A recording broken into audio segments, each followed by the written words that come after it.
हे आहेत, काय नाव, सत्यनारायण शेडगे. सत्यनारायण शेडगेंना मी ज्यावेळेस आधी सुकृती समितीवर नव्हतो, त्यांचा अनुभव त्यांना विचारा, तोपर्यंत त्यांच्या अॅक्रेडिशन कार्ड मंजूर होतं. कोणतं ना कोणतं कारण सांगून विजय त्यांचं अॅक्रेडिशन कार्ड सातत्याने डावललं जायचं.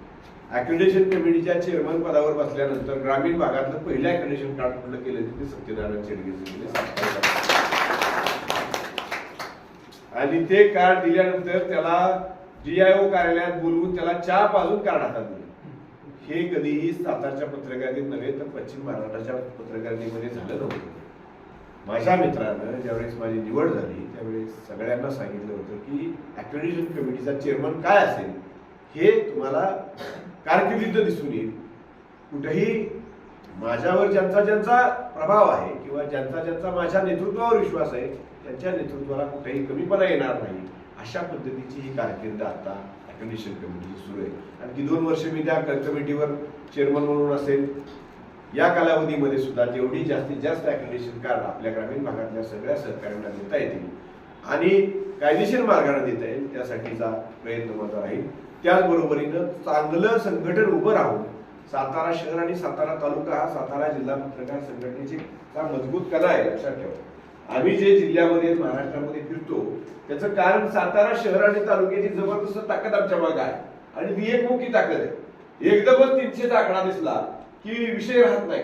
विजय म्हणजे सातारा शहर 150 पावणे 200, तुम्ही 100 150 300 मागं काय राहतो विषय. आणि ही ताकद घेऊनच आम्ही जिल्ह्यामध्ये फिरत असतो आणि या ताकदीचा मला आणि विनोदला कायमस्वरूपी अभिमान राहिला आहे. तुम्ही सुद्धा हे संघटन एकत्र ठेवा, मजबूत ठेवा. शेवटी एक लक्षात ठेवा, संघटना असेल तरच सगळं होऊ शकतं. मी आज एका वृत्तपत्राचा प्रमुख आहे, विनोद कुलकर्णी एका वृत्तपत्राचा प्रमुख आहे. आम्हाला तशी संघटनेची आवश्यकता आहे का हे तुम्हालाही माहिती, पण त्या जबाबदाऱ्या त्या कालावधीत घेतल्या नसत्या तर अनेक विषय विजय कोलमडून पडले असते, अनेक विषय लोटळत राहिले असते, अनेक विषय पूर्णत्वाला गेले नसते. आज हे अनेक विषय पूर्णत्वाला जात आहेत आणि एक चांगलं ग्रामीण सहकार्यांना चांगलं काहीतरी देता येते हे जे समाधान आहे, हे समाधान मला आणि कुलकर्णींना आणि आणखी माझ्या संघटनेतल्या अन्य सहकार्यांना मिळतंय. हे समाधान घेऊन पुढे जायचंय, त्यासाठी तुमचे आशीर्वाद असले पाहिजे, त्यासाठी तुमचं मजबूत संघटन असलं पाहिजे. ते घेऊन पुढे जाऊया.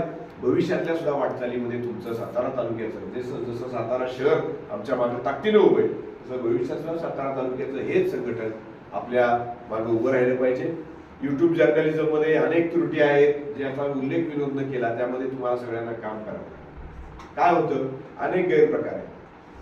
म्हणजे मी माझं स्वतःचं उदाहरण सांगेन. मला विजय 6 महिन्यापूर्वी एका तालुक्यातून पुन्हा 11:30ची वेळ होती. रात्री 11:30 वाजता फोन केल्यावर संबंधित ग्रस्तानं मला सांगितलं की साहेब मला मारले. मी म्हणलं कोण आहे तुम्ही, आपल्याला कॉमन मारले कुठलं तर कोण. म्हणलं कोण आहे तुम्ही पत्रकार आहे. कुठलं पत्रकार आहे तर आमच्या युट्यूब चॅनलचा पत्रकार. का मारले, नाही काय झालं, शेजारी भांडणं चालली होती आणि मी बघायला गेलो, मी शूटिंग केलं त्यांचं. शेजारी कुणाची भांडणं चालली होती, नाही ती काय झालं, नवरा बायकोचीच भांडणं होती, पण मी गेलो आता शूटिंग केली, मी पत्रकार आहे. आता मला सांगा हे कुठलं जर्नलिझम आहे, का मारणार नाही. तुम्ही जर एखाद्याच्या कौटुंबिक विषयामध्ये जर तुम्ही तुमचा स्वतःचा मोबाईल घेऊन उभा राहिला आणि तुम्ही पत्रकार आहे म्हणता आणि पुन्हा आम्हाला फोन करायचा रात्री 11:30 वाजता की मला मारले मला आणि तो पत्रकार हल्ला करून मी कायदा लावायचा आम्ही, म्हणजे हे सुद्धा खूप चुकीचं आहे ना. आणखी एक उदाहरण सांगतो. बापूसाहेब जाधव तुम्हाला माहिती, त्यांच्या तिथला घडलेला किस्सा आहे. मी जबाबदारी नसतो. लॉकडाऊनचा कालावधी होता.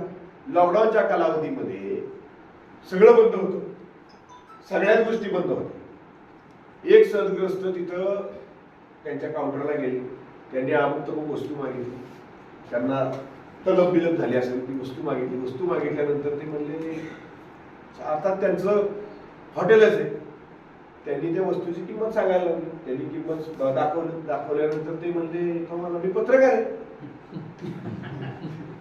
कुणाला म्हणा, पत्र महर्षींना. ते म्हणले पत्रकार आहे का, मग इथंच बस, तुला सांगतो मी कोण. त्यांनी सगळा त्याचा पूर्व इतिहासच सांगितला. त्यांनी मग पोबारा केला. तर हे त्यांनी नंतर आम्हाला फोन करून सांगितलं मला विनोदला हे असं सगळं. ते ऐकताना आम्हाला सुद्धा वाईट वाटायला लागलं. म्हणजे हे युट्यूब जर्नलिझम मध्ये खूप वाढलेलं आहे. हे प्रकार थांबवण्याची थोपवण्याची जबाबदारी आपली सुद्धा आहे. आपण कुठेतरी कमी पडतोय.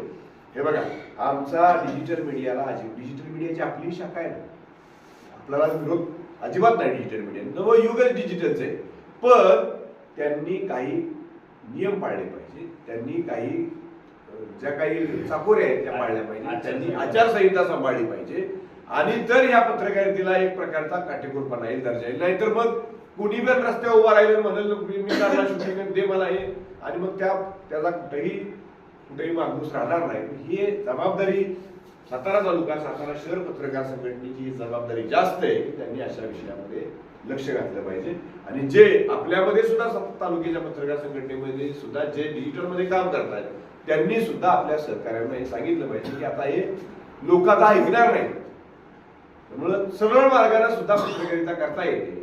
हे निश्चितपणे तुम्ही संघटनेच्या माध्यमातून सांगितलं पाहिजे. मी आणि विनोद कुलकर्णीने कधीही संघटनेचा गैरवापर होऊ दिला नाही. आमच्या संदर्भामध्ये तुम्ही अनेकदा बघितले, कोण स्टेटसवर लिहितो, कोण कशावर लिहितो, कोण व्हॉट्सअपवर टाकतो, कुठं कशावर टाकतो. कारण काय, आम्ही स्वच्छता मोहीम केली 10-15 वर्षामध्ये. आम्ही 10-15 वर्षामध्ये विजय ही स्वच्छता मोहीम करत आलेलो आहे. चुकीच्या माणसांना संघटनेमध्ये अजिबात थारा देणार नाही. तुमच्यामध्ये सुद्धा कोण चुकला तर मी क्लिअर कट तुमच्या अध्यक्षांना सांगणार की मराठी पत्रकार परिषद, सातारा जिल्हा पत्रकार संघ, सातारा तालुका पत्रकार संघटनेची संबंधिताचा सहभाग असता कामा नये. चुकीचं संघटनेच्या माध्यमातून चुकीचं काम तुमचं काय सुरू असतील चॅनल वगैरे तुमचं चालू द्या, आम्हाला पण संघटनेच्या माध्यमातून कुठेही पैसे वसुली करायचे नाहीत, कुठेही संघटनेच्या माध्यमातून कुठं काय गोळा करायचं नाही, कुठं हे मी पदरमोड करून संघटना चालवली 10 वर्ष. केसेस झाल्या काय झाल्या त्याला माहिती, त्याला विचार. समाधान हेगडे, मी, विनोद कुलकर्णी, अजून इतर सहकारी आम्हीच काय कोर्ट केसेस झाल्या, आम्ही पदरमोड केली विजय, पण आम्ही कुठं 1 रुपया गोळा केला. संघटनेचा एवढा मोठा कार्यक्रम केला, आम्ही खिशातनं पैसे काढले पत्रकार महत्वाचे. हे वस्तुस्थिती सांगतो तुम्हाला. आम्हाला करता आलं असतं ना, तू एवढं दे, तू नाही करायचं. तुमचे जे काही इन्स्टिट्यूशन्स आहेत, स्वतःचे काय त्यांचे काय कायदेशीर चाकोरीतल्या जाहिराती वगैरे जे विषय असतात ते तुमचे चालू द्या. त्यांच्या वर्तमानपत्राचा संबंध चॅनलचा संघटनेत काय करायचं हे प्रत्येकानं डोक्यात ठेवा. चुकीच्या माध्यमातून संघटना चालवायची नाही, प्लेन मार्गाने संघटना चालवता येते. आणि तर तुम्हाला समाजासमोर जाताना नैतिक अधिष्ठान समोर ठेवून जाता येईल, हे मला तुम्हाला या निमित्तानं सांगायचे. तुम्ही माझ्या खूप जवळचे म्हणून मी अधिकारवाणीने तुम्हाला सांगतोय. खूप अनेक विद्वान आपल्या क्षेत्रामध्ये आहेत, त्यांना त्यांच्या बुद्धीला काय आपल्याला स्पर्धा करायची नाही, त्यांना काय आपल्याला काय सांगायला जायचं नाही, त्यांना नकला. पण आपण कुठंतरी आपल्यामध्ये काय एकमेकांमध्ये इकडे तिकडे असेल तर ते बंद करू, आपण चांगल्या मार्गाने ही संघटना पुढे नेऊया. आणि सातारा जिल्हा पत्रकार संघाला एक दर्जा आहे, तो दर्जा मेंटेन करण्याचं काम भविष्य काळात सुद्धा नवे सहकारी करतील. डिजिटल आणि जिल्ह्याची सुद्धा भविष्यामध्ये वाटचाल चांगली राहील आणि एक चांगलं कामकाज सातारा जिल्हा पत्रकारितेचं यापुढे होईल. तुम्हाला सगळ्यांचं मनापासून अभिनंदन करतो, नव्या सहकाऱ्यांचं अभिनंदन करतो. पुन्हा एकदा 1 वर्षानंतर नवी कार्यक्रम येईल, त्यामुळे ज्यांना संधी मिळाली नाही त्यांना नवीन विजय तुम्ही सगळे अजय तुम्ही संधी द्या. म्हणजे सगळ्या सहकाऱ्यांना संधी मिळावी, जसं आम्ही शहरामध्ये केले, डिजिटलला केले, आता उद्या जिल्ह्यात करणार आहे, तसं तुम्ही सगळ्यांना संधी द्या. या निमित्ताने काय होईल, सर्व घटकांना आपण सामावून घेतो असा मेसेज जाईल. धन्यवाद, थँक्यू व्हेरी मच. आणि सर्वांमध्ये संपन्न झाल्या. बंधूंनो, सातारा जिल्ह्याला पत्रकारितेचं एक वेगळं बदल होतं आहे. आणि ज्या वेळेला सातारा जिल्हा पत्रकार संघाचं अध्यक्षपद आमचे मार्गदर्शक आदरणीय हरिजी पाटले सर आणि सातारा पत्रकार संघाचं अध्यक्षपद आणि मार्गदर्शकत्व आदरणीय विनोदजी कुलकर्णी सर यांनी घेतलं. आणि सरांनी सांगितल्याप्रमाणे पत्रकारितेला साताऱ्याच्या पत्रकार संघटनेला एक वेगळा आयाम आला. आणि अनेक दिवस ह्या नेतृत्वाच्या माध्यमातून आम्ही काम करत असताना सातारा तालुक्याची एक संघटनामध्ये बांधणी करण्याच्या उद्देशानं अनेक वेळेला चर्चा व्हायची. आणि निश्चितपणानं सातारा तालुका पत्रकार संघाची आज आपण संघटनामध्ये बांधणी केली. आदरणीय पाटणे सरांनी सांगितल्याप्रमाणे आपण सर्वजण दिलेल्या मार्गदर्शक प्रणालीला अनुसरूनच आपण काम करायचं आहे, जेणेकरून आदरणीय हरीश पाटणे सर असतील, विनोदजी कुलकर्णी सर असतील, यांच्या नेतृत्वाला कुठेही आपण गालबोट देऊन लावायचं नाही. बंधूंनो, सातारा जिल्ह्यात नव्हे महाराष्ट्रामध्ये हरीश पाटणे आणि विनोद कुलकर्णींचं नाव घेतल्यानंतर एक वेगळी ऊर्जा निर्माण होते की ज्या वेळेला महाराष्ट्र अधिस्वीकृती समितीवर आदरणीय पाटणे सरांची निवड झाली, अनेकांना अधिस्वीकृती समिती मिळाली. सरांनी तर असा निर्णय घेतला की जे वृद्ध पत्रकार आहेत त्यांना घरी जाऊन अधिस्वीकृती द्यायची. पाटणे सर, विनोद कुलकर्णी सर ही इतकं खंबीर नेतृत्व आहे. या खंबीर नेतृत्वाच्या माध्यमातून आपण सातारा तालुका पत्रकार संघाच्या अध्यक्षपदी मला निवड केली, मला संधी दिली. निश्चितपणानं या मिळालेल्या संधीचा मी चांगल्या पद्धतीने उपयोग करेन आणि प्रत्येक इथे बसलेला प्रत्येक जण हा अध्यक्ष आहे याच उद्देशाने आपण सर्वजण काम करूया आणि आपल्या सगळ्यांच्या मार्गदर्शनाखाली निश्चितपणानं सातारा तालुका पत्रकार संघाचं आदर्शवत काम केलं जाईल माझ्याकडून, अशी मी आपल्याला या ठिकाणी ग्वाही देतो. आणि खरोखर आदरणीय पाटणे सर, आदरणीय विनोद कुलकर्णी सर या ठिकाणी आले, त्यांचे मी इतके शतशः आभार मानतो की सर आपल्या मार्गदर्शक नेतृत्वाखाली काम करताना आम्हाला एक वेगळी ऊर्जा निर्माण होते आणि हीच ऊर्जा आम्हाला तुम्ही परत एकदा मिळवून दिली.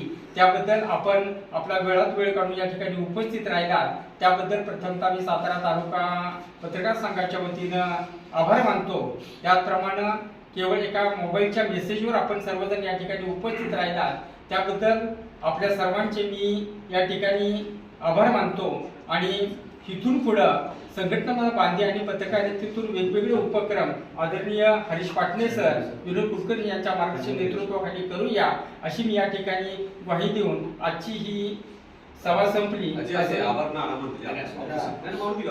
आहे बोला. आणि निश्चितपणाने आपण सर्वजण या ठिकाणी आला आणि सरांनी सांगितलं